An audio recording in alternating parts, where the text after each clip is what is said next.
सोमवती अमावस्या व्रत कथा। सोमवती अमावस्या तब आती है जब अमावस्या तिथि सोमवार के दिन पड़ती है। सनातन धर्म में यह दिन अत्यंत ही पुण्यदायी माना गया है। कहते हैं इस दिन व्रत, स्नान, दान और पीपल के पेड़ की पूजा करने से पितृदोष, रोग, दरिद्रता आदि का नाश हो जाता है। इतना ही नहीं, इस व्रत को करने से महिलाओं को अखंड सौभाग्य की भी प्राप्ति होती है।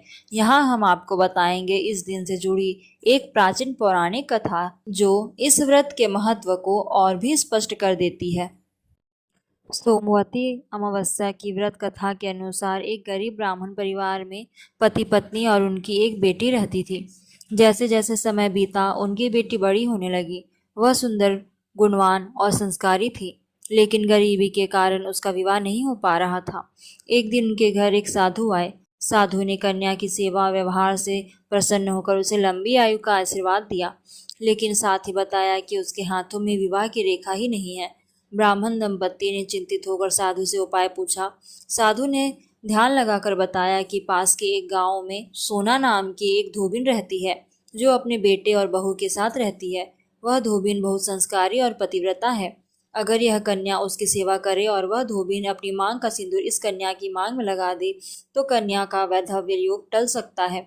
साधु ने यह भी बताया कि वह धोबिन कहीं बाहर नहीं जाती। यह सुनकर ब्राह्मण की पत्नी ने अपनी बेटी को धोबिन की सेवा करने के लिए प्रेरित किया। अगले दिन से कन्या सुबह जल्दी उठकर सोना धोबिन के घर जाने लगी और वहां साफ सफाई जैसे सारे काम करके चुपके से घर लौट आती थी। एक दिन धोबिन ने अपनी बहू से पूछा, तुम सुबह इतने सारे काम कैसे कर लेती हो? बहू ने जवाब दिया, मैंने तो सोचा कि यह सारा काम आप कर लेती हैं, मैं तो देर से उठती हूँ। दोनों ने इस रहस्य को जानने के लिए निगरानी शुरू की। कई दिनों के बाद धोबिन ने देखा कि एक कन्या सुबह अंधेरे में आती है और सारा काम कर जाती है। एक दिन जब कन्या जाने लगी तो धोबिन ने उसके पैर पकड़ लिए और पूछा, तुम कौन हो और मेरे घर का सारा काम चुपके से क्यों करती हो? कन्या ने साधु की सारी बातें बता दी। सोना धोबिन, जो पतिव्रता थी और तेजस्वी थी, कन्या की मदद के लिए तैयार हो गई। उस समय उसके पति की तबीयत ठीक नहीं थी।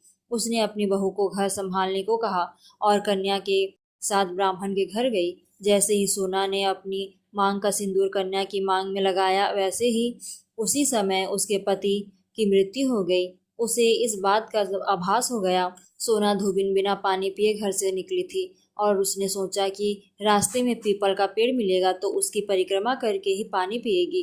उस दिन सोमवती अमावस्या थी। ब्राह्मण के घर मिले पकवानों को छोड़कर उसे ईंट के टुकड़ों से 108 बार भंवरी दी और पीपल के पेड़ की 108 बार परिक्रमा की। इसके बाद उसने पानी पिया। ऐसा करते ही उसके पति के शरीर में फिर से जान आ गई और वे जीवित हो गए। इस तरह सोमवती अमावस्या के व्रत और पीपल पूजन की महिमा से चमत्कार हुआ।